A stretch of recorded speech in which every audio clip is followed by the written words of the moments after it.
Boa noite, irmãos. Deus abençoe a todos. Já fui aqui alertado, né? A gente estava conversando sobre vacina aqui e o som saiu ali. Mas graças a Deus, bem que a gente não falou nada errado, né? Então, a conversa estava boa. Vamos, então, irmãos, hoje nós vamos conversar aí sobre mais um dos nossos artigos de fé, né? É o nosso, na realidade, assim, hoje é o nosso quarto artigo de fé. Nós falamos sobre o primeiro, o segundo, hoje vamos falar sobre o quarto, a gente inverteu para ficar mais lógico. E a semana que vem a gente conversa sobre o nosso terceiro artigo de fé. Vamos orar para a gente iniciar a nossa escola bíblica. E aí logo em seguida nós já vamos entrar aqui no nosso tema. Vamos orar? Senhor nosso Deus, muito obrigado pelo teu cuidado, obrigado pela tua misericórdia, obrigado, Senhor, porque o Senhor é bom e tua misericórdia dura para sempre. Nos ajuda, Senhor, a sempre honrar o Senhor em tudo que fazemos, inclusive nesse momento de estudo, Pai. Nós precisamos do Senhor, nós precisamos da tua graça e da tua misericórdia. Nos ajuda agora a estudar a tua palavra, a aprender e nos ajuda a aprendermos e sermos edificados, Senhor. Trabalhe em nossas vidas. Em nome de Jesus que oramos. Amém. O positivo disso tudo, de vocês ouvirem, os irmãos já estavam assistindo, né? Já estavam prestando atenção. E eu já recebi um monte de ligações. Então, vocês que ligaram, assim que começar as perguntas, mandem perguntas também. Também participem, né? O legal é que todo mundo já está bem ligado no que está acontecendo. Mas vamos lá, irmãos. No primeiro domingo que nós começamos aqui a SBD Online, nós sobre a bibliologia. Nós falamos sobre o nosso artigo de fé que diz que versa aí sobre a palavra de Deus, sobre as sagradas escrituras. No segundo domingo, no domingo passado, nós falamos sobre Deus, sobre a triunidade e tudo mais. E hoje, né, nós vamos falar sobre o Senhor Jesus Cristo. E aí eu vou ler aqui o nosso artigo de fé e depois nós vamos conversar um pouquinho sobre o nosso artigo de fé. Cremos, de acordo com o ensino das Escrituras, que o Senhor Jesus Cristo foi concebido por obra e graça do Espírito Santo, nasceu da bendita Virgem Maria de modo sobrenatural. É Deus verdadeiro e verdadeiro Deus, sendo Deus manifesto na carne. Viveu entre os homens a vida perfeita, imaculada, isenta e livre de pecado. Sua morte na cruz do Calvário foi o completo e perfeito sacrifício vicário, propiciatório e substitutivo por causa dos nossos pecados e para salvar-nos da nossa perdição eterna.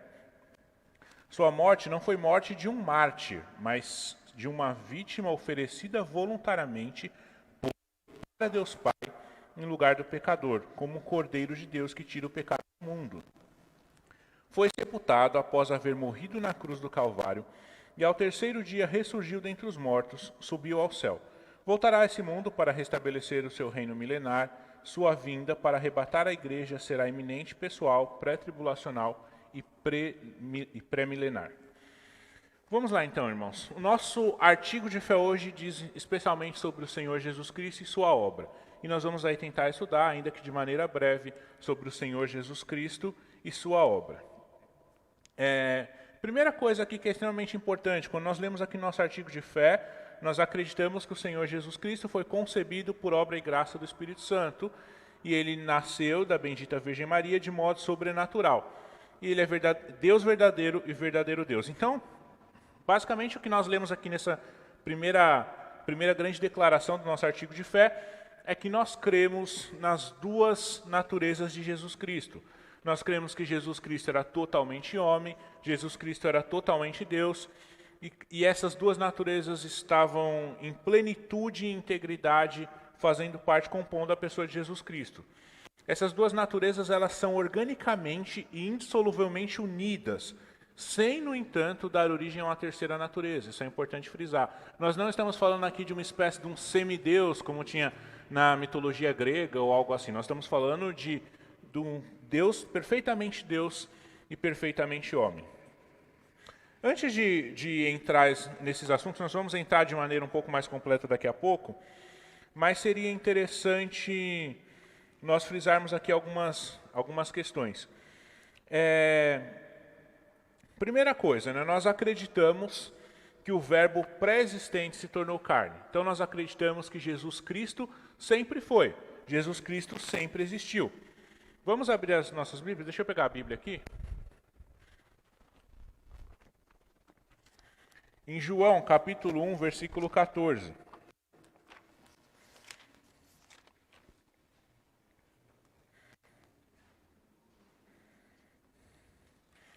João 1,14 nos diz, nós lemos a semana passada e conversamos bastante sobre esse texto. E o verbo se fez carne, habitou entre nós, e vimos a sua glória como a glória do unigênito do Pai, cheio de graça e de verdade. Outro texto também importante para isso é Gálatas 4, 4. Então, Gálatas capítulo 4, versículo 4. Mas, vindo a plenitude dos tempos, Deus enviou seu Filho, nascido de mulher, nascido sob a lei. Então, esse texto é extremamente importante para a gente, de Gálatas 4,4, que afirma de maneira categórica que Jesus foi enviado na plenitude dos tempos e ele nasceu de mulher, ele nasceu sob a lei. Isso daqui é extremamente importante para a gente, irmãos, porque nós temos aqui afirmações de que Jesus Cristo nasceu da forma que os humanos nascem. Ele nasceu de uma mulher. O que foi diferente no caso de Jesus Cristo foi a concepção, que foi uma concepção sobrenatural. O Espírito Santo, então, teve uma obra criativa e ele formou, fez de uma forma que Jesus Cristo fosse concebido, Maria sendo ainda virgem. Isso é o que a Bíblia afirma e isso é o que nós cremos. E aí a gente consegue pensar em uma série de coisas. Primeiro, por que a encarnação é necessária, né? Existem uma série de coisas, mas, por exemplo, o fato de Jesus ter que ser o nosso Salvador, era necessário que ele fosse totalmente homem e totalmente Deus. O Messias, ele precisaria vir como Salvador e Rei. Vamos ler Salmo 16, do 8 ao 10. Salmo 16, do 8 ao 10. Tenho posto o Senhor continuamente diante de mim, por isso que ele está à minha mão direita, nunca vacilarei. Portanto, está alegre o meu coração e se regozija a minha glória, também a minha carne repousará segura. Pois não deixarás a minha alma no inferno, nem permitirás que o teu santo veja a corrupção. Salmo 22, 1 também. Deus meu, por que me desamparaste? Por que te alongas das palavras do meu bramido e não me auxilias? Então nós vemos um texto que estava profetizando sobre a futura morte. Enfim, nós vemos uma série de outros textos. Vamos ler Mateus 1:1, Mateus capítulo 1, versículo 1, que também é um texto muito interessante nesse sentido. Mateus capítulo 1, versículo 1. Livro da geração de Jesus Cristo, filho de Davi, filho de Abraão. É interessante como esse texto mostra que Jesus é filho de Davi, filho de Abraão, e como Mateus frisa isso, né? Por que é interessante pensar nesse sentido? Jesus, filho de Davi, filho de Abraão. Primeiro porque o fato de Mateus frisar que ele é filho de Davi mostrava que ele era de linhagem real. Então nós estamos falando de um Jesus que viria como rei. E o fato de ser filho de Abraão vai nos remeter a todas as promessas de Deus a Abraão, no sentido de que Abraão teria uma descendência numerosa e de que da descendência de Abraão viria a bênção que abençoaria todas as nações, né? Então, Cristo é essa bênção que abençoa todas as nações. Ele é, portanto, Salvador. E o fato dele ser filho de Davi nos mostra que ele é o rei. João 18 também nos mostra que a encarnação de Cristo é importante porque Cristo revela o Pai. João 18. Deus nunca foi visto por alguém. O Filho unigênito que está no seio do Pai, esse o fez o conhecer. Então, nós podemos saber quem Deus é através de Cristo. Cristo é a revelação máxima de Deus. E ele revela o próprio Pai, né? Cristo revela o Pai. Cristo nos revela o caráter, a vontade e a bondade do Pai. Jesus também precisa ser sumo sacerdote pelo seu povo, né? Nós vemos lá em Hebreus, capítulo 5, que Jesus ele é o nosso sumo sacerdote. Para tudo isso ele precisaria assumir se assumir como uma pessoa humana. Sem ser humano, Cristo não conseguiria... sem se tornar humano, Cristo não seria o Redentor. É necessário, dentro do plano de Deus, da forma como Deus escolheu redimir o homem, que Cristo fosse, se tornasse o homem, né? Que Cristo, então, se encarnasse. É interessante isso, irmãos, porque nós vamos ver, daqui a pouco eu vou comentar rapidinho, mas nós vamos ver que ao longo da história, essa questão da encarnação de Cristo sempre foi um problema. Sempre foi um problema para as pessoas que não admitem, que não conseguem crer nas Escrituras. Nós vamos ver que ao longo da história, as grandes heresias, elas sempre se mantiveram em duas linhas extremas. Ou negavam a humanidade de Jesus Cristo, ou negavam a divindade de Jesus Cristo. E até hoje é assim, né? Nós vemos sempre as grandes religiões, as grandes heresias, ou mesmo a fé popular das pessoas, sempre vai negar ou a divindade de Cristo, ou vai negar a humanidade de Cristo. Então nós vemos, por exemplo, hoje mais comum na realidade negar a própria divindade de Cristo. Né? Pessoas vão dizer, não, Jesus era um grande profeta, ou ele era um ser iluminado. Não, era um homem extremamente bom, mas não era Deus. E é isso que nós estamos afirmando aqui. Nós, Igreja Batista Bereana em São Mateus, e nós estamos aí unidos a todos os cristãos que seguem a ortodoxia cristã ao longo da história e em todo o mundo, nós unidos a eles afirmamos que Jesus Cristo era totalmente homem e totalmente Deus. Qualquer coisa que seja diferente disso não é cristianismo. Qualquer coisa que seja diferente disso é uma fé falsa. Agora, como é que Deus fez isso? Como é que o Filho se tornou Jesus Cristo e se encarnou? Nós vamos ver lá em Filipenses 2, o processo que nós chamamos de kenosis, né? O esvaziamento de Jesus Cristo.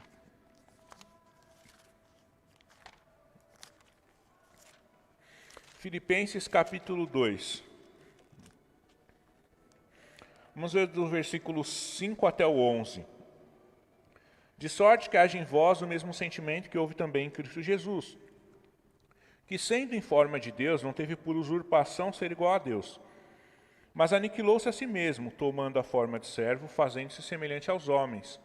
E achado na forma de homem, humilhou-se a si mesmo, sendo obediente até a morte, morte de cruz. Pelo que também Deus o exaltou soberanamente e lhe deu um nome que é sobre todo nome, para que ao nome de Jesus Cristo se dobre todo o joelho dos que estão nos céus e na terra e debaixo da terra, e toda língua confesse que Jesus Cristo é o Senhor, para a glória de Deus Pai. Então nós vemos aqui que esse texto é interessante porque ele vai traçar o caminho do Filho, né, da segunda pessoa e da Trindade, de eternidade a eternidade. O texto começa na eternidade passada, falando que Cristo, né, que ele existindo em forma de Deus, ele sendo o próprio Deus, e aqui existindo em forma, não é como se Cristo fosse alguma imitação de Deus, mas a ideia é com a mesma forma, ou seja, existindo com a mesma essência, existindo com a mesma natureza de Deus, ou seja, era o próprio Deus, existindo em forma de Deus, ele não teve por usurpação ser igual a Deus. Então, esse texto ele mostra o caminho da segunda pessoa da Trindade, o caminho do Filho, desde a eternidade passada. Então, passando aqui pela terra, ele vai se humilhando, ele assume a forma de homem, e aí também é interessante a ideia de forma, né? Então, ele existindo em forma de Deus, ele também assumiu a forma de homem. Ele era totalmente Deus e agora é totalmente homem. Ele não abre mão da sua deidade, ele não abre mão da sua essência como Deus, mas continua sendo Deus. E aqui o ser usurpação igual a Deus, algumas pessoas vão dizer que esse texto diz então que Cristo deixou de ser Deus, mas na realidade não é isso que está sendo dito. É que o Filho entendeu pela própria dinâmica da Trindade, que a gente até conversou na semana passada, pela própria dinâmica da forma como as pessoas da Trindade se relacionam, que a glória de Deus ele seria de fato glorificado, cumprindo o papel dele de filho, que é descendo ao mundo, salvando a humanidade, então subindo novamente aos céus. E aí tendo um nome que todo joelho vai se dobrar e todo mundo vai confessar. Então nós estamos falando aqui, Não Deus, o Filho, né, não deixou de ser Deus assumindo a forma de homem. Pelo contrário, assumindo a forma de homem, ele foi glorificado como Deus. Muito, muito mais, porque era necessário que ele fizesse isso. O esvaziamento, então, não retira a glória de Deus, mas demonstra a glória de Deus através do Filho. E aí nós temos, então, uma certeza a partir desse texto que Deus ele era totalmente homem, né? Nós temos essa certeza absoluta. Por quê? Porque ele assumiu a forma de homem. Mas também temos a certeza absoluta de que ele era totalmente Deus. Por quê? Porque ele existia em forma de Deus. Agora vamos falar um pouquinho sobre a humanidade de Jesus Cristo. Eu queria frisar um pouquinho hoje mais essa questão da humanidade de Jesus Cristo, porque na semana passada, como nós falamos sobre a Trindade, nós já falamos bastante sobre Cristo existir como Deus. Então nós já usamos vários textos, e se os irmãos recordarem, se não lembrarem, é só ver o vídeo da semana passada, nós já frisamos bastante que o Filho é Deus, é totalmente Deus. E hoje nós vamos falar então sobre a humanidade de Jesus Cristo. Nós já lemos, né, em Gálatas 4:4 que Jesus teve um nascimento humano, logo ele era totalmente homem. Em Lucas e Mateus, enfim, nós vamos ter outros textos nos evangelhos que vão narrar de maneira bem completa o nascimento de Jesus.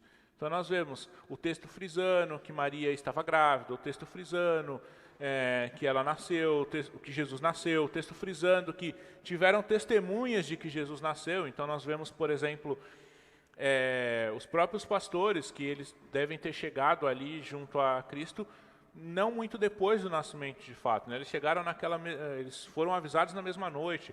Os magos chegaram um pouco depois, talvez uns 2 anos ou 3 depois, mas também viram Jesus pequeno.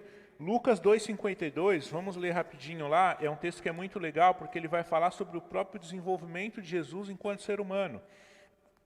Lucas 2:52, e crescia Jesus em sabedoria, em estatura e em graça para com Deus e os homens. Então Jesus se fez homem, e ele crescia, e as pessoas viam ele crescendo, e é isso que o texto fala. Nós vemos hoje crianças crescendo, nós vemos criancinhas que vieram bebezinhos para a igreja, a gente, enfim, trouxe aqui com alguns dias de nascimento, e a gente vê crescendo. E foi a mesma coisa com Jesus. Isso, de certa forma, é fantástico, porque mostra pra gente como Jesus de fato assumiu a forma de homem. Não é como se Jesus já tivesse vindo homem formado com 30 anos, descido do céu. Então, não. Ele assumiu as fraquezas humanas. Que fraquezas, irmãos? Eu não estou falando aqui das fraquezas relativas ao pecado, mas a fraqueza de ter que ser um neném que depende dos pais. A fraqueza de ser um neném que sente fome e precisa chorar porque está com fome. Fraqueza de ser uma criança que cai e se machuca, a fraqueza de ser uma criança que precisa aprender a ler, precisa aprender a escrever, precisa aprender a falar. Às vezes eu, né, com criancinha pequena em casa, eu vejo esses dias o João começou a engatinhar um tempo atrás, e ele começa a aprender as coisas, e o Pedro também começa a aprender as coisas, e começa a falar, e fala enrolado. No começo, Jesus passou por isso. Jesus ele assumiu as fraquezas humanas. Ainda que tenha feito isso totalmente sem pecado, né? Vamos ver 1 João 3,5, só para a gente frisar essa questão do fato de Jesus nunca ter pecado. 1 João capítulo 3, versículo 5, diz o seguinte: e bem sabeis que ele se manifestou para tirar os nossos pecados, e que nele não há pecado. Então nós temos uma afirmação categórica de que Jesus Cristo não tem pecado. Jesus Cristo nunca pecou. Uma coisa importante também sobre Jesus: Jesus tinha corpo. Vamos ver em Lucas 24:39. Lucas 24:39, após a sua ressurreição, Jesus aparece para os discípulos e diz o seguinte: vede as minhas mãos e os meus pés, que sou eu mesmo. Apalpai-me e vede, pois no espírito não tem carne nem ossos, como vedes que eu tenho. E aí é interessante porque é um texto, inclusive, após a ressurreição. E aí é uma controvérsia ainda maior, porque tem pessoas que vão afirmar que não. Jesus podia até ter corpo antes, mas após a ressurreição não. Após a ressurreição ele era uma espécie de um espírito ali e tal. Mas Jesus, ele faz questão de mostrar as mãos, os pés, de pedir para que Tomé toque nele, e Tomé consegue tocar e sentir as mãos de Cristo. Por quê? Porque ele tinha um corpo. E Jesus Cristo, ele teve toda a sorte de fraquezas não pecaminosas, como a gente já frisou.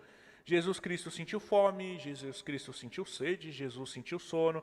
Eu vou dar aqui alguns textos, os irmãos depois podem ler com mais calma. João 4,6, Mateus 4,2, João 19:28. São textos dos relatos dos evangelhos que vão mostrar Jesus sentindo coisas que só humanos sentem. Como, por exemplo, fome, sede, sono, enfim, essas fraquezas. E é por isso, inclusive, irmãos, que Hebreus vai dizer, vamos lá, Hebreus 2,18. Esse texto é importante nós lermos. Hebreus capítulo 2, versículo 18, nos diz: porque naquilo que ele mesmo sendo tentado padeceu, pode socorrer aos que são tentados. Então, o texto de Hebreus vai nos afirmar que Cristo foi tentado.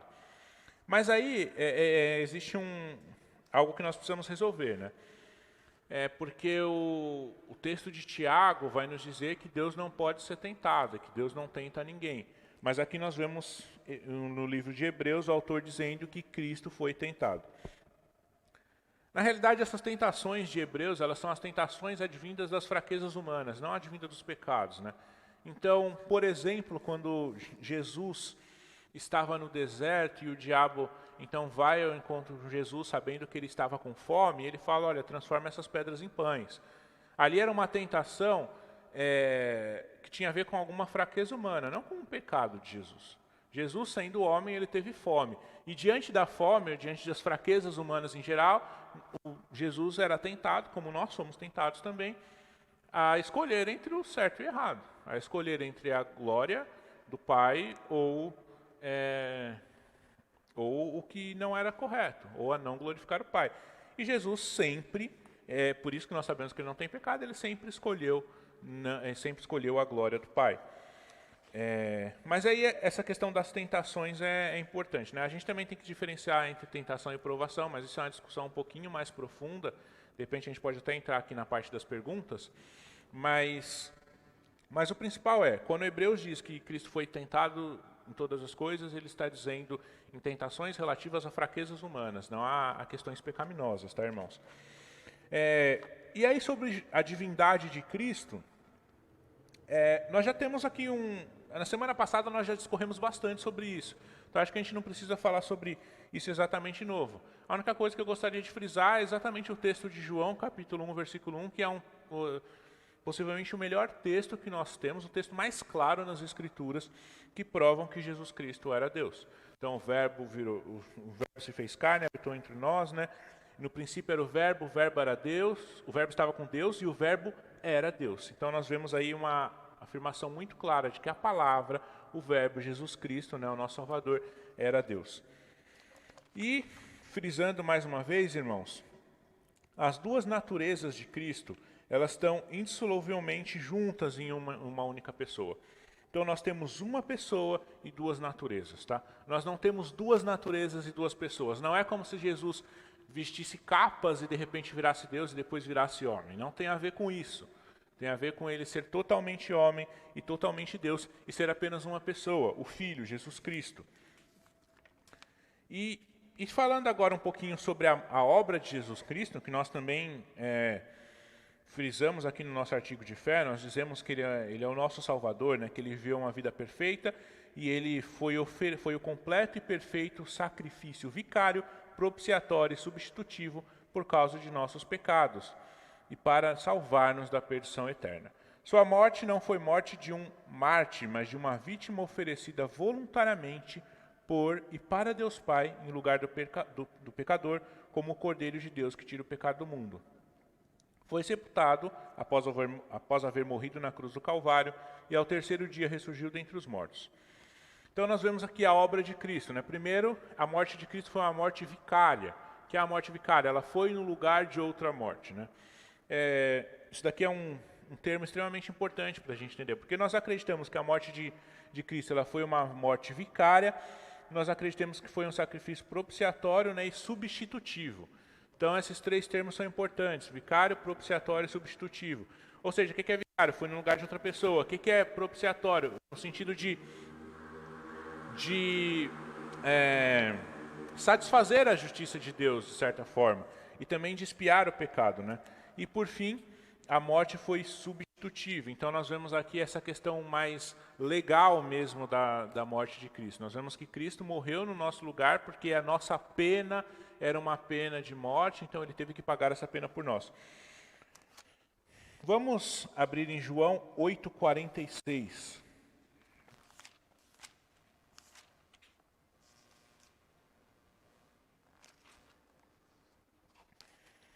João 8,46 diz o seguinte: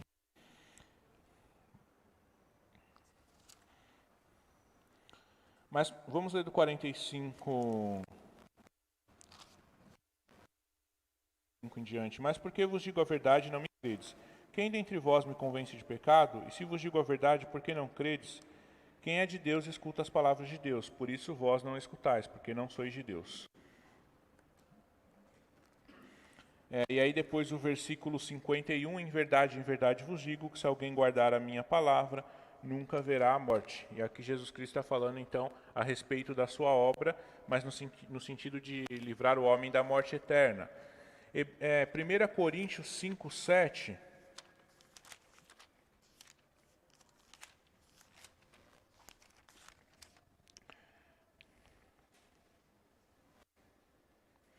1 Coríntios 5,7 diz o seguinte: alimpai-vos, pois, do fermento velho, para que sejais uma nova massa, assim como estáis sem fermento. Porque Cristo, nossa Páscoa, foi sacrificado por nós. Então, nós estamos falando aqui de Paulo faz essa comparação de Cristo com um cordeiro pascal, né? Naquele sentido de ser sacrificado para lembrar da salvação do Senhor Jesus Cristo. E aqui nós vemos então Paulo apresentando Cristo como cordeiro pascal. Cristo, então, a nossa imitação, a nossa Páscoa foi sacrificada por nós. Jesus também foi a satisfação da justiça de Deus, né? Paulo vai dizer em Romanos que para que Deus pudesse ser justo e ao mesmo tempo justificar o homem, ele precisava de um sacrifício. Ele precisava então de Cristo, que seria sacrificado no nosso lugar. Então Cristo poderia ser justo e ao mesmo tempo justificador. Ou seja, Deus não pode salvar o homem sem satisfazer a sua justiça. E esse é o ponto central na obra de Cristo, né? Sem que a justiça de Cristo seja satisfeita, não pode existir salvação. Sem que a justiça de Cristo, sem que a justiça de Deus seja completa, Deus seria injusto se salvasse o homem. Por quê? Porque o salário do pecado é a morte. Nós vemos isso em Romanos também. O salário do pecado é a morte, mas o dom gratuito de Deus é a vida eterna. Então, se Cristo simplesmente faz salvar, a gente pode até brincar, sabe? Nem as planetadas, assim, não era assim que funcionava. Deus é santo e a justiça dele precisava ser satisfeita. E é por isso que Cristo precisou fazer a sua obra. Por isso que a obra de Cristo é necessária para a nossa salvação. Romanos 3,25, vamos ler lá, irmãos, rapidinho, que o nosso tempo já está se esgotando. Romanos 3,25. Vamos ler do 23 em diante, né? Romanos 3, 23 até o 25. Porque todos pecaram e destituídos estão da glória de Deus, sendo justificados gratuitamente pela sua graça, pela redenção que é em Cristo Jesus, ao qual Deus propôs para propiciação pela fé no seu sangue, para demonstrar a sua justiça pela remissão dos pecados dantes cometidos sob a paciência de Deus, para a demonstração da sua justiça nesse tempo presente, para que ele seja justo e justificador daquele que tem fé em Jesus. Então aí nós vemos que Cristo foi propiciação, né, pelos nossos pecados, e que quando Deus faz isso, quando oferece Cristo como propiciação, e quando Cristo então aceita de maneira voluntária a sua morte, a sua morte, né, propiciatória, e posteriormente ele foi ressurreto também, nós vemos que Cristo então se torna ao mesmo tempo justo e justificador. Ou seja, Deus é justo porque ele condena o pecado é sempre condenado, isso nós temos que ter na nossa cabeça. O nosso pecado, ele não passa impune, tá? Às vezes nós olhamos para nossa fé e olhamos para a graça e tratamos como se fosse uma graça barata, mas não é. O nosso pecado nunca fica impune. Cristo é ao mesmo tempo justo e justificador. E Deus, aliás, é justo e justificador. E ele então consegue ser justo e ao mesmo tempo justificar o homem. Por quê? Porque Cristo paga por essa pena que não poderia se ficar impune. Então, irmãos, é isso que nós temos aí basicamente para falar de mais importante, pelo menos assim, do que não pode faltar aí sobre a pessoa e a obra de Jesus Cristo. Também tem algumas afirmações aqui que nós fazemos, mas aí seria muito mais complexo do que nós podemos falar em 20, 30 minutos, que é em relação à própria obra futura de Cristo, né? Que aí nós poderíamos até de repente abrir um tema aqui para falar sobre escatologia, que é a sua vinda. Então, nós aguardamos a sua vinda, isso é importante, tá, irmãos? Nós cremos que Jesus subiu ao céu, voltará a esse mundo, ele vai estabelecer seu reino milenar. A sua vinda vai ser para arrebatar a igreja, será iminente, pessoal, pré-tribulacional e pré-milenar. E é isso que nós, Igreja Batista Bereana, cremos sobre Jesus Cristo. Nós cremos que ele é totalmente Deus, totalmente homem, que ele veio ao mundo, ele viveu entre nós, ele morreu no nosso lugar pelos nossos pecados, um sacrifício vicário como propiciação. Ele foi ressurreto, subiu aos céus e vai voltar para nos buscar. Então, a sua vinda vai ser pessoal, pré-tribulacional e pré-milenar. Vamos orar, irmãos, depois nós vamos passar para o segundo momento de perguntas. Então, se os irmãos têm perguntas, comentários, só fazer aqui no chat e nos canais também de WhatsApp da igreja, grupo dos homens, das mulheres, dos jovens, enfim, quem tiver também meu WhatsApp, pode mandar aqui que hoje eu estou com meu celular na mão aqui. Vamos orar? Senhor nosso Deus, muito obrigado por mais esse momento. Nos ajude, Senhor, a entender a Tua Palavra. E agora também nesse segundo bloco que teremos, nos ajude, Senhor, para que como igreja nós façamos perguntas que de fato venham a edificar e a acrescentar, Pai. Nos dê sabedoria para aplicar esse conhecimento em nossas vidas e tudo o que fizermos façamos para a Tua glória. Em nome de Jesus que oramos, amém.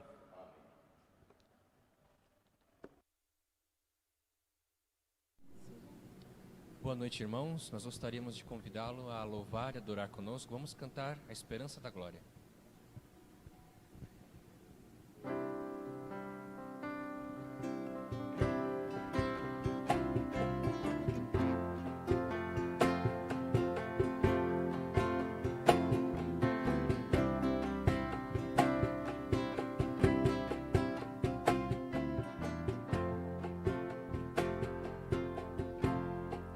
Jesus é a imagem do Deus invisível, primeiro entre toda a criação. Tudo que existe nos céus e na terra foi feito em seu nome para o seu louvor. Oh,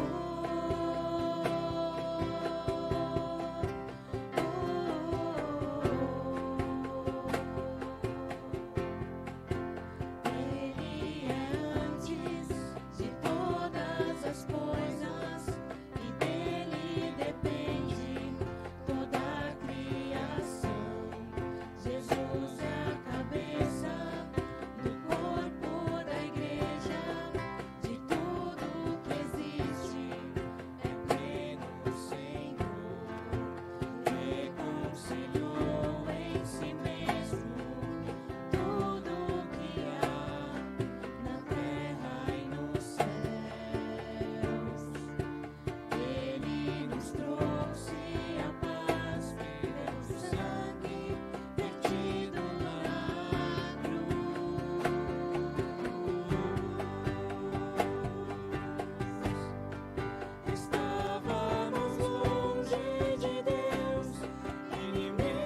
esperança da glória.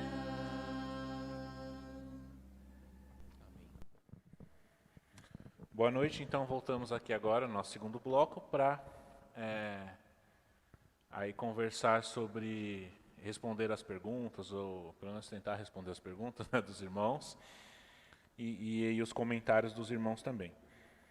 Então, eu encorajo o irmão a perguntar aqui no chat. Se não quiser perguntar no chat, quiser perguntar no grupo, também pode ser. Aí o que os irmãos acharem melhor aí, para a forma como os irmãos preferirem. Boa noite, irmãos.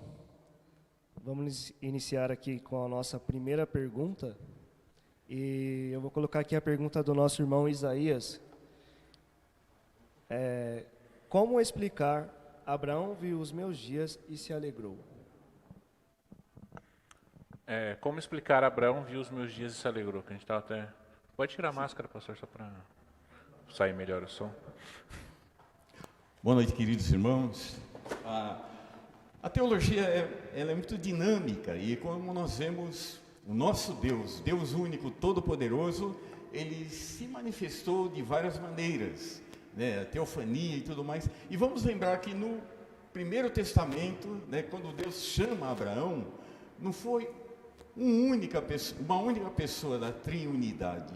Foi o Pai, o Filho e o Espírito Santo. Naquela oportunidade, o Senhor Jesus Cristo estava ali na composição da Trindade também. E ele viu os dias de Abraão, e ele viu que Abraão se alegrou nos dias dele, porque o Senhor Jesus fala então da sua pré-existência, né?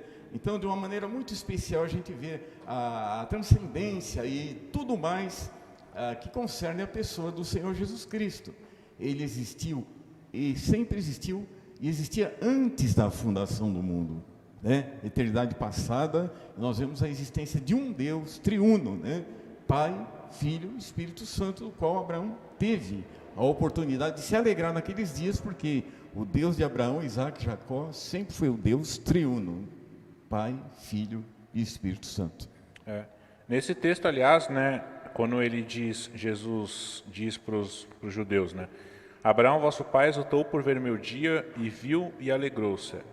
Disseram-lhe, pois, os judeus: ainda não tens 50 anos e viste Abraão? Disse-lhe Jesus: em verdade vos digo que antes que Abraão existisse, eu sou. E aí os judeus pegam pedras para atirar em Jesus.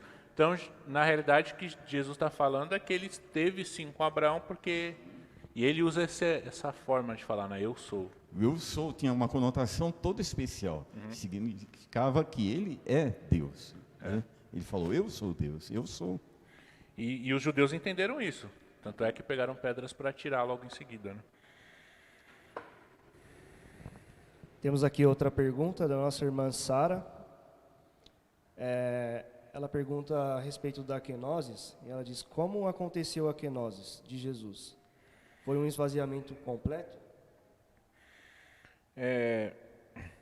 Também tem uma outra pergunta relacionada, acho que a gente já podia até responder, né? E que inclusive vai lidar com algumas coisas que os testemunhas de Jeová afirmam. Os TJs costumam usar a passagem bíblica de Filipenses 2,6 para provar que o próprio Senhor Jesus não teve por usurpação ser igual a Deus, negando a sua divindade. Como respondê-los? Então vamos pensar aí nessas duas perguntas, né? Filipenses 2,6. Nós já lemos aqui, né? Vamos só ler novamente para a gente já responder essas duas perguntas.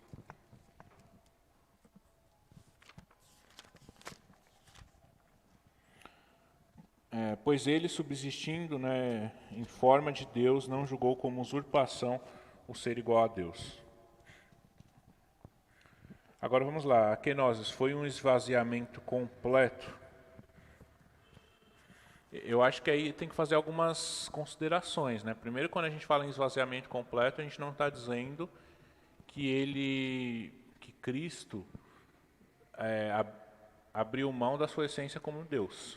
Isso daí se por completo essa pergunta quer dizer que Cristo teve um esvaziamento, inclusive, da sua essência, a resposta é não.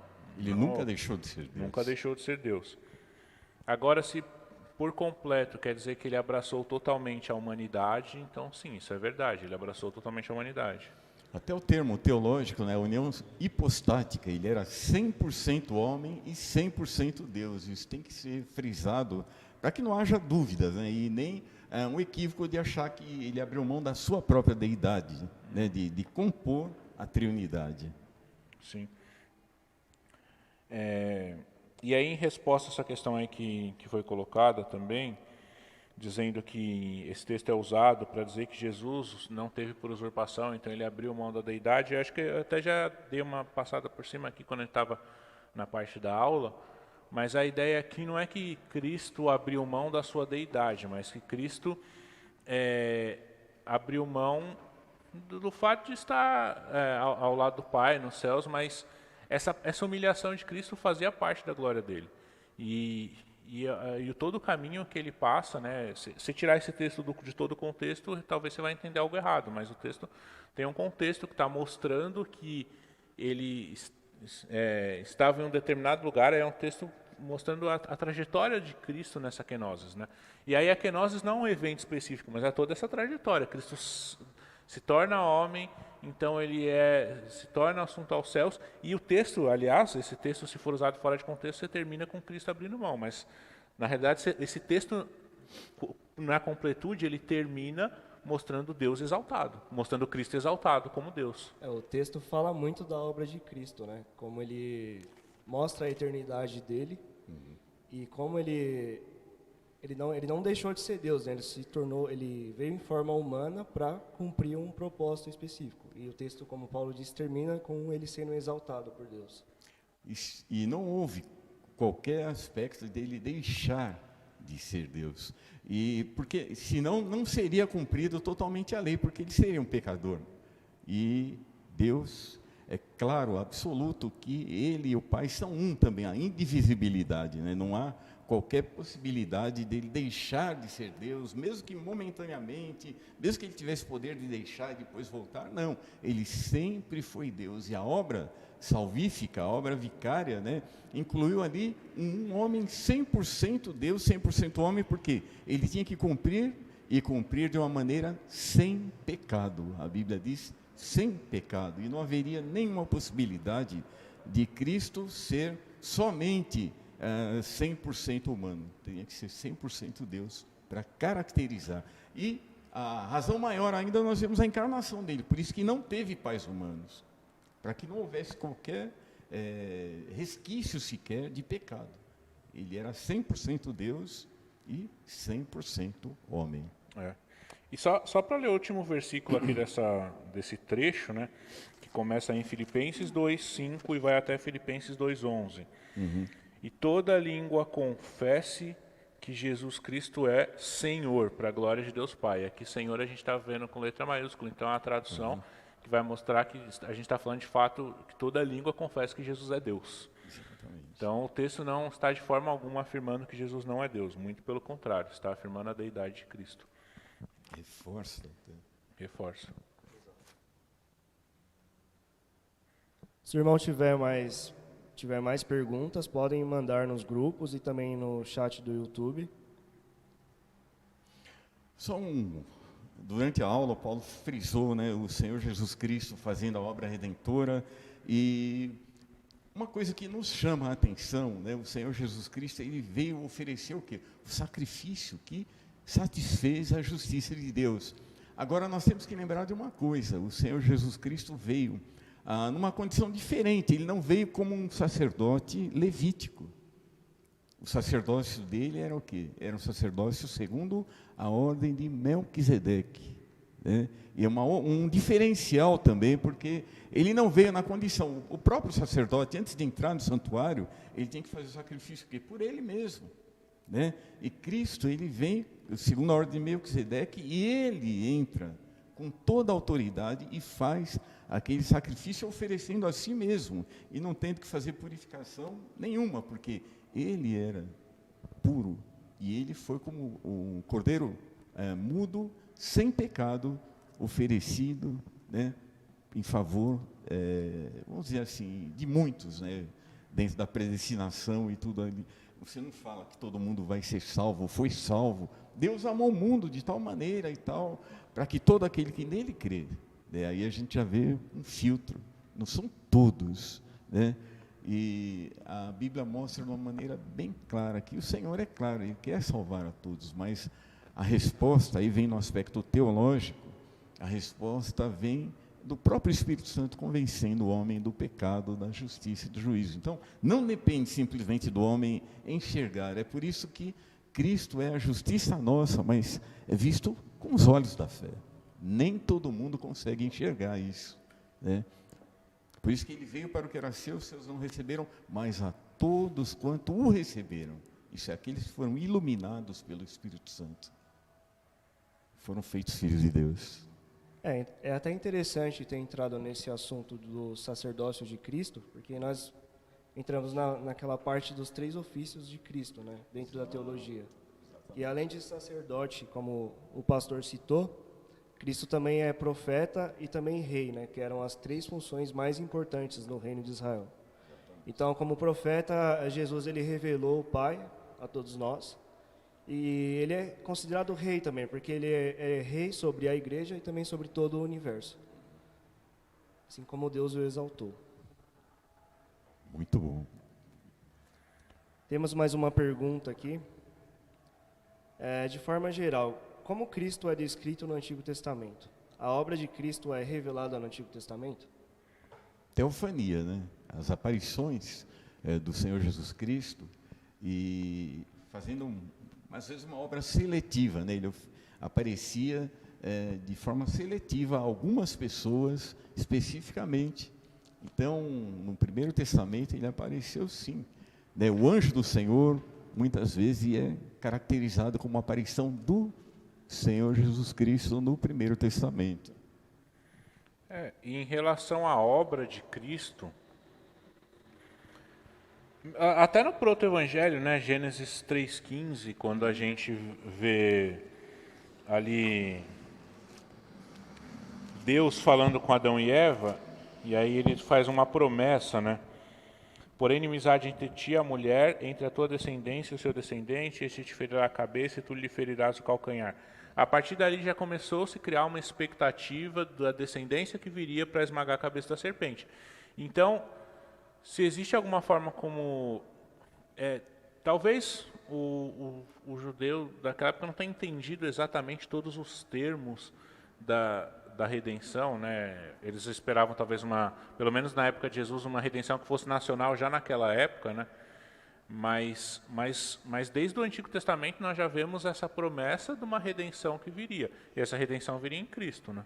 É aquela promessa, aliás, aquela pergunta que o profeta Isaías faz no capítulo 53, versículo 1. Quem deu crédito à nossa pregação? Porque ele está fazendo alusão ao Senhor Jesus Cristo. Inclusive ele traz ali no bojo do capítulo 53 o perfil de alguém que estava sendo crucificado, que era o próprio Senhor Jesus. Até as palavras do Senhor Jesus são refletidas ali em Isaías 700 anos antes, e que os israelitas, né, os judeus, com todo o conhecimento que eles tinham da lei, mas não conseguiram decodificar que aquele era o Messias.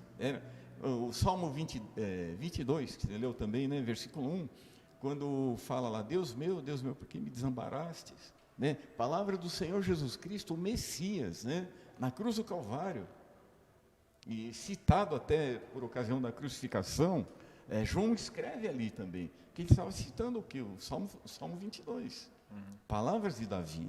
Então, fazendo alusão que a sua messianidade ali mesmo, naquela cruz, e os sacerdotes escarnecendo, a liderança judaica, não reconhecendo que ele era o Verbo encarnado, né?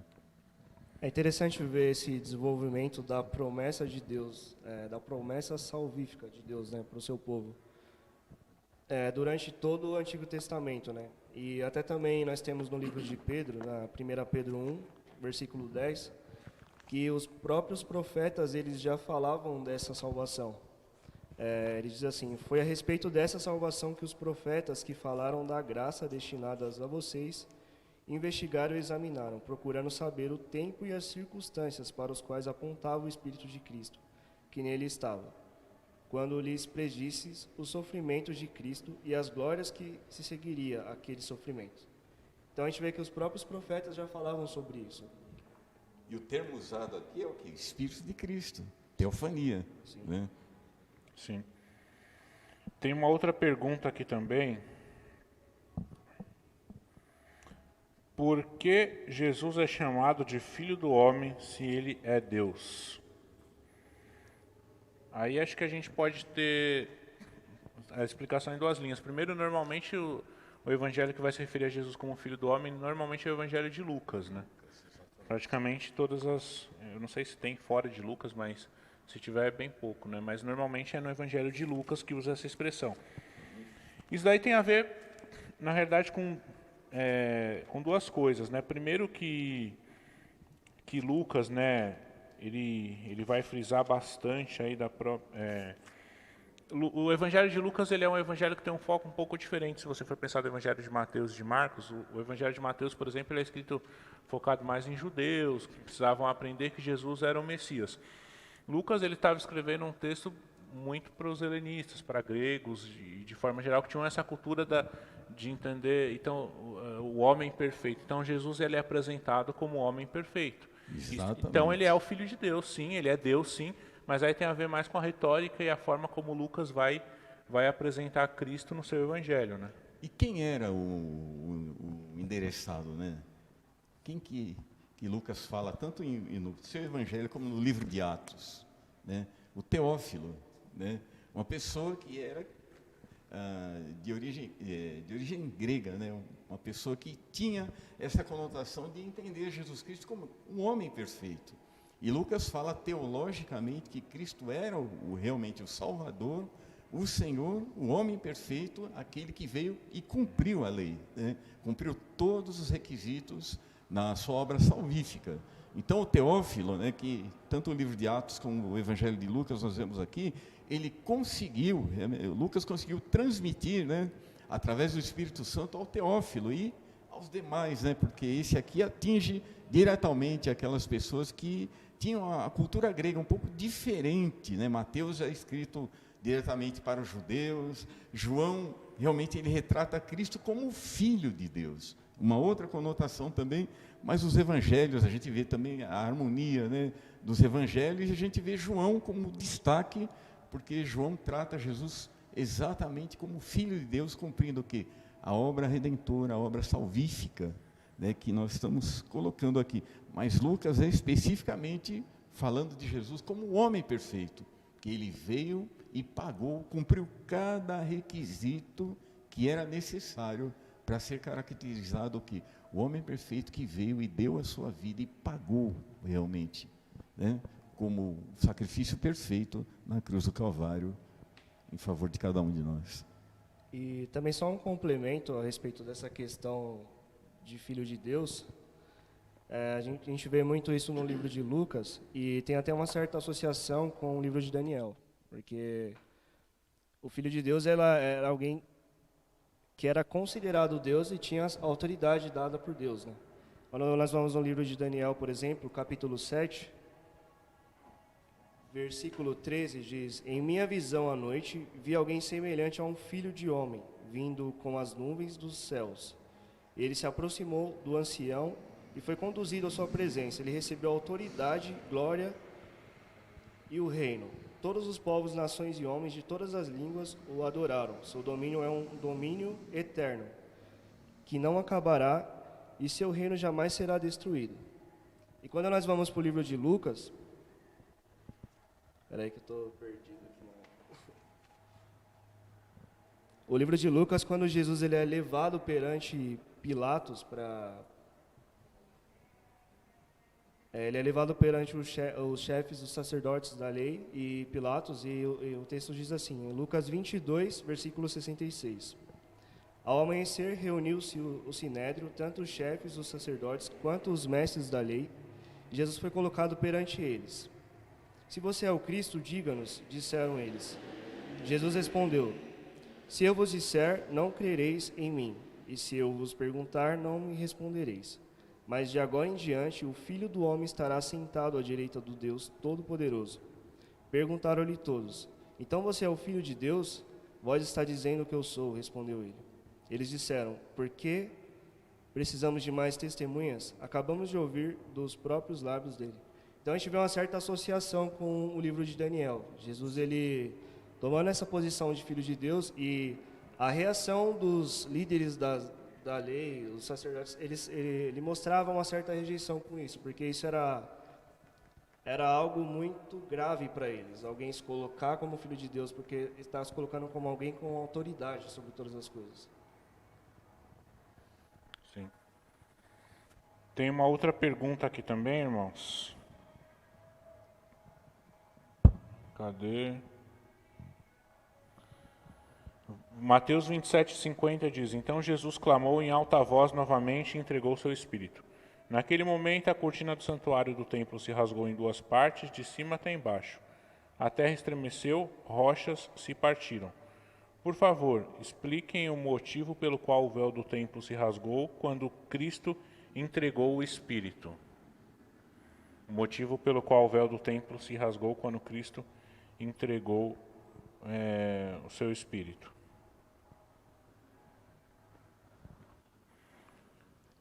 Bem, de uma maneira também muito especial, a morte do Senhor Jesus Cristo e depois a ressurreição dele inaugura um novo período, né, chamado igreja, composta de judeus e gentios. Quando Paulo fala em Efésios, logo no capítulo 1 e também no 2, ele fala que aquilo que dividia, né, aquilo que era a divisão entre judeus e gentios, foi realmente rasgado, porque agora um só povo, a igreja era composta de judeus e gentios que foram lavados pelo sangue de Cristo. E aquela divisão, né, aquela divisória que havia, foi realmente destruída pelo próprio Senhor, e tanto judeus e gentios agora fazem parte da eclésia, né, daqueles que foram chamados para fora do mundo com uma nova conotação. Eles são o quê?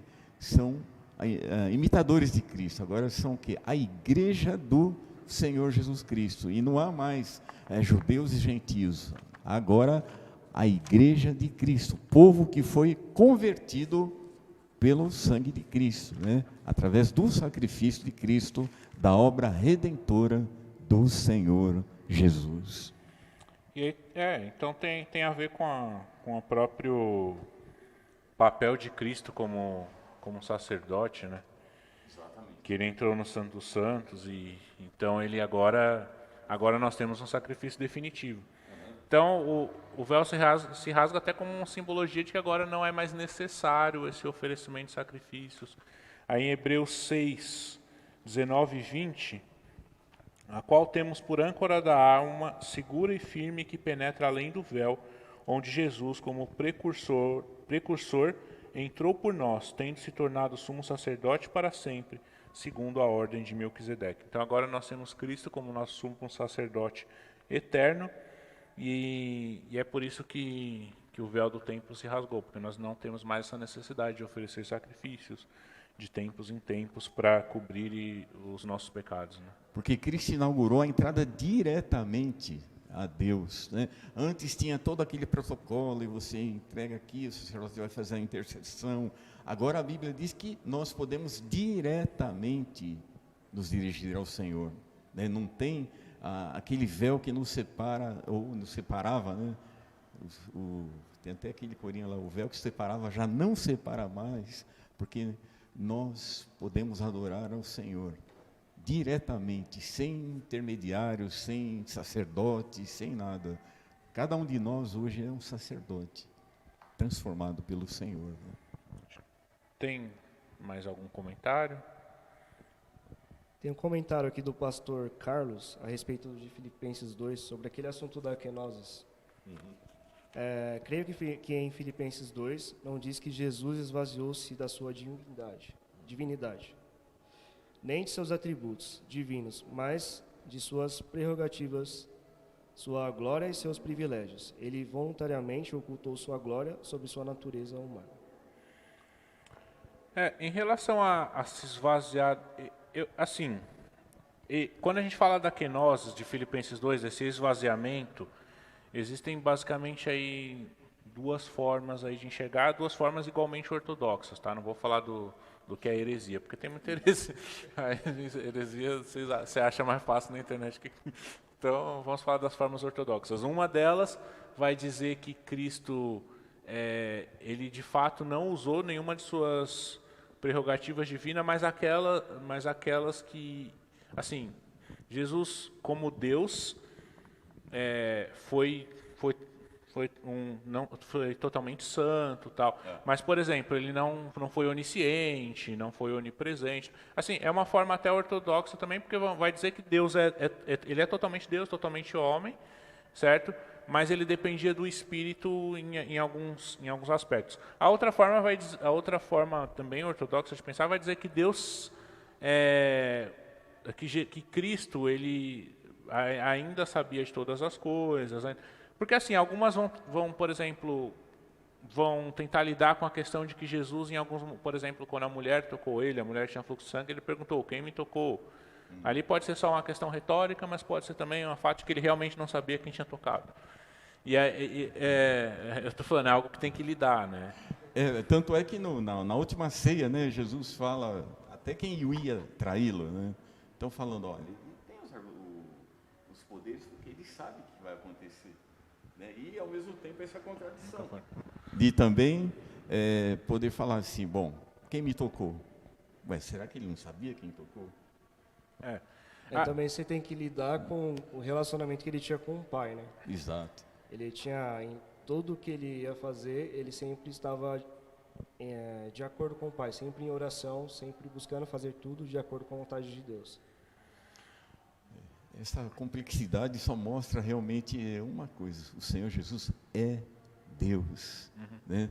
E mostra realmente que a nossa dificuldade até de entender realmente essa questão é notória, porque a gente vê o ser humano, por mais que ele se esforce, ele não vai conseguir entender nunca 100% tudo aquilo que realmente o Senhor é, mas pela fé nós podemos ver e confiar na palavra de Deus, porque o que Deus queria que nós entendêssemos está aqui. Sim. A gente não pode também conjecturar, senão vai sair muitos marciões daqui, né?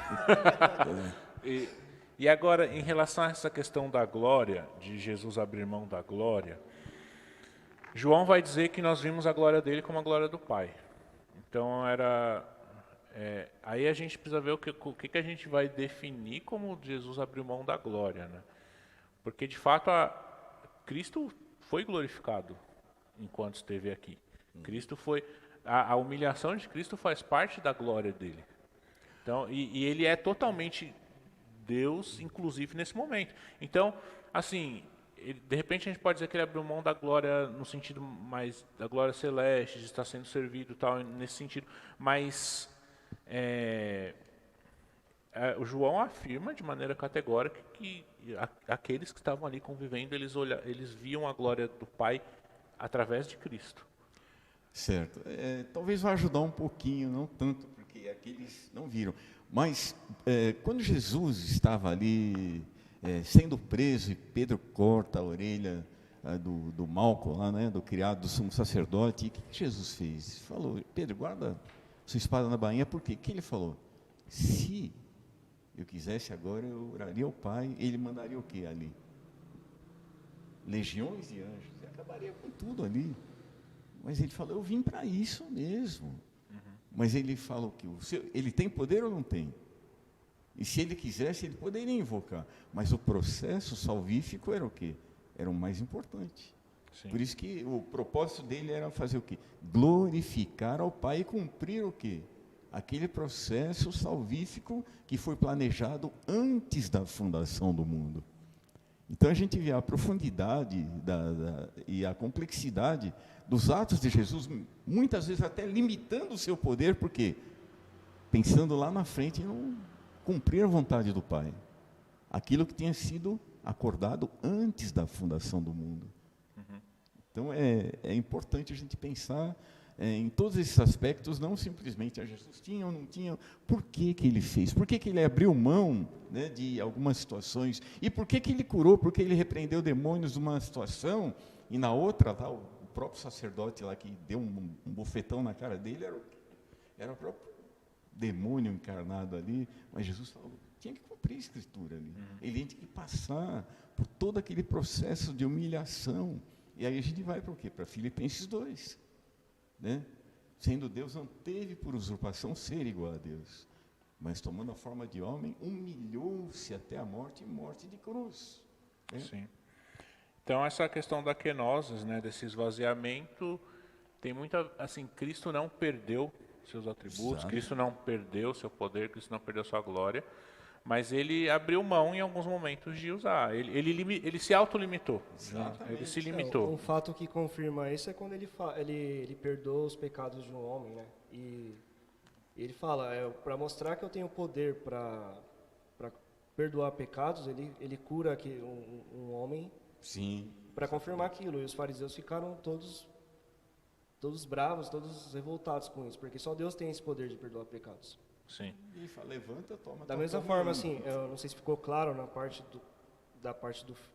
que Jesus falava que era filho de Deus, e ele se colocava como um filho de Deus, e isso era o entendimento judaico, é que ele era Deus, ele tinha poder. E o judaísmo via isso como uma pessoa dizendo que era Deus, era o próprio Deus. Agora, só a nível de esclarecimento, né, naquela questão do véu ainda, eu estava olhando um outro aspecto. Em Efésios capítulo 2, do 11 ao 13, a Bíblia estava mostrando nesse aspecto do judaísmo para o cristianismo. Portanto, lembrai-vos, vós que noutro tempo eres gentios na carne, chamados incircuncisão, pelos que na carne se chamam circuncisão, feita pela mão de homens, que naquele tempo estáveis sem Cristo, separados da comunidade de Israel, estranhos às alianças da promessa, não tendo esperança e sem Deus no mundo, mas agora Cristo Jesus, vós que antes estáveis longe, pelo sangue de Cristo chegastes perto. Né? E ele fala então que aquela separação que havia entre judeus e gentios, e eu estava olhando um outro aspecto, e fala então que agora em Cristo havia só um povo, que era o povo igreja, tanto judeu ou gentio, mas eu entendi realmente, a observação do Paulo foi cirúrgica naquela oportunidade. Sim. Não, foi mais complementando mesmo, mas é exatamente isso mesmo. Irmãos, eu acho que são 7 que nós já respondemos várias perguntas. Então, se alguma coisa não ficou claro, que fique claro aqui que a gente está afirmando categoricamente que Jesus é totalmente homem, Jesus é totalmente Deus, é uma única pessoa, duas naturezas, mas ainda assim uma única pessoa. Então, nós vamos encerrar aqui, até pela hora já está avançada, mas aqui, irmãos, acho que é importante só para terminar e cada um dar um comentário final e nós já encerramos, né? E aí eu já vou falar o meu e depois já encerram aí. De forma geral, irmãos, por que é importante nós estudarmos isso, né? Eu acredito que hoje em dia não existe ninguém, pelo menos não no mundo ocidental, que vai dizer, não, eu odeio Jesus, não, eu sou contra Jesus, não, ninguém vai dizer dessa forma. Oi? O mundo todo, né? Cada um vê Jesus de uma forma. Mas todo mundo tem uma ótima opinião sobre Jesus. Não, eu tenho Jesus em grande estima. E não creem no Jesus da Bíblia, né? O Jesus que nós cremos é esse que nós falamos, que é o que é revelado nas Escrituras. Sim, ele nasceu de uma virgem. Sim, ele é eterno, desde antes da criação do mundo. Ele é totalmente Deus. Ele é totalmente homem. Ele subiu aos céus, ele está nos aguardando, e até uma outra questão que a gente nem abordou, mas cremos que ele está nos aguardando, encarnado. Está nos aguardando encarnado e vai vir nos buscar encarnado. Então, ele não é um espírito, não é um ser iluminado, não é... Então, você vai se deparar com isso diversas vezes, né? Sobre quem é Jesus. E aí é importante porque a nossa fé não é uma fé conceitual, né? Existem algumas formas de crer que são extremamente filosóficas ou conceituais, mas nós cremos numa pessoa. Nós não cremos num sistema doutrinário. Nós temos sim um sistema doutrinário, mas é um sistema doutrinário que vem de uma pessoa que esteve aqui na história, viveu num período histórico, morreu historicamente, ressuscitou historicamente, vai retornar historicamente. A nossa fé é uma fé situada na história. Nós não cremos num sistema filosófico aleatório inventado pelo homem. Nós cremos em Cristo e no que Ele fez por nós. Amém. E isso é relevante para a gente, né? Isso é extremamente relevante, porque às vezes a gente tenta filosofar demais, mas na realidade nós cremos em uma pessoa, em Cristo. Exato. Acho que o maior trunfo nosso é deixar de filosofar e nos atermos à palavra do Senhor, à revelação que o Senhor tem deixado para nós. E a gente vê que hoje o mundo quer acomodar tudo numa caçarola só, e a gente vê muito dessa situação aí, não, vamos acomodar aqui, se cede ali, eu cedo aqui e tal, e vamos deixar tudo, né? Todo mundo é irmão. E a Bíblia diz, não, todo mundo precisa nascer de novo. E é por isso que Cristo veio, né? Como aquele que veio fazer o pagamento pelos nossos pecados, lá o agorazo, né? Ele pagou, ele realmente remiu, né? E tirou do mercado, né? Esse agorazo também, tirou do mercado para quê? Para que não haja mais qualquer possibilidade, porque nós somos dele e está acabado. Ele remiu a sua obra redentora. Amém. Bom, para fechar aqui, complementando o que o Paulo e o pastor falaram, eu sempre lembro, quando a gente fala de cristologia, eu sempre lembro do nosso pastor no seminário sobre missões, que ele dizia que algo que era muito importante para um missionário no campo era saber a respeito da cristologia, ter uma ótima cristologia. Porque, e se você, irmão, olhar, a gente está num campo missionário. Então, a gente tem que saber, entender muito sobre cristologia, porque a gente sempre vai ter que responder para todos sobre Cristo. E sempre vai vir, por exemplo, o testemunho de Jeová dizendo que Deus é um Deus menor. Vai vir um muçulmano dizendo que Jesus é um Deus menor, que os testemunhos de Jeová falam. Muçulmano dizendo que Jesus é um profeta. Então, sempre vai colocar em xeque quem realmente Jesus era. Então, o irmão, ele tendo em mente uma boa cristologia, então o irmão vai saber responder biblicamente essas pessoas.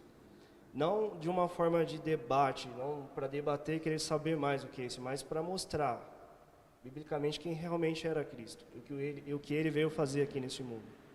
Então, a gente tem que estar preparado para responder todas as pessoas que nos perguntarem sobre isso. A respeito do Cristo que veio aqui nesse mundo e pagou o preço ali no nosso lugar para que nós pudéssemos ter vida. E o grande perigo é você ficar no argumento filosófico e não no argumento escriturístico. Né? Filosofar, você tem aí N espaços, mas escritura só há um espaço. É a teologia que reflete a palavra de Deus. Sim. Amém, irmãos. Então vamos encerrar. Acho que é um assunto. Acho que hoje foi o dia foi mais longe aqui. Eu achei que seria o mais curto. E olha que a gente nem falou sobre outras coisas, sobre a parte escatológica que tem nesse nosso artigo de fé. E a gente já decidiu ali no intervalo que assim que acabar o último, a gente vai ter um dia especial só para isso. Então já vão preparando as perguntas de escatologia, que eu acho que se começar às 6 vai terminar às 9h30. Né? Então vamos terminar com uma oração. E aí logo em seguida aí os irmãos já estão dispensados, podem jantar, fazer seus afazeres. Né? Vamos orar. Pai, mais uma vez estamos diante do Senhor, Pai, gratos porque o Senhor nos deu esse momento de tanto aprendizado, Pai. Eu aprendi bastante hoje, eu creio que os irmãos também. E cremos que o Senhor tem sido glorificado também, Senhor. Nos ajuda, Senhor, a ter em nossas mentes, em nossos corações, essa firme convicção de que Jesus Cristo é o próprio Deus encarnado, que Jesus Cristo é o Filho de Deus que veio ao mundo para nos salvar, Pai. Nos ajude a sempre lembrar que Ele nasceu de uma virgem, que Ele viveu, morreu, ressuscitou. E também nos ajude a lembrar, Senhor, que isso tudo foi pelo pagamento dos nossos pecados e que Ele um dia vai voltar para nos buscar. Não nos deixe esquecer da sua volta, Pai. Pedimos que o Senhor aplique essa verdade em nossos corações para que seja uma verdade viva, Pai, para que a gente viva de acordo com isso. nos dê um bom retorno para os nossos lares, para os irmãos que já estão em casa, dê uma boa noite, Senhor, uma boa noite de descanso e que eles possam descansar no Senhor, sabendo que o Senhor é bom. Em nome de Jesus que nós oramos. Amém. Tchau, irmãos. Até domingo que vem. Boa noite, irmãos. Boa noite.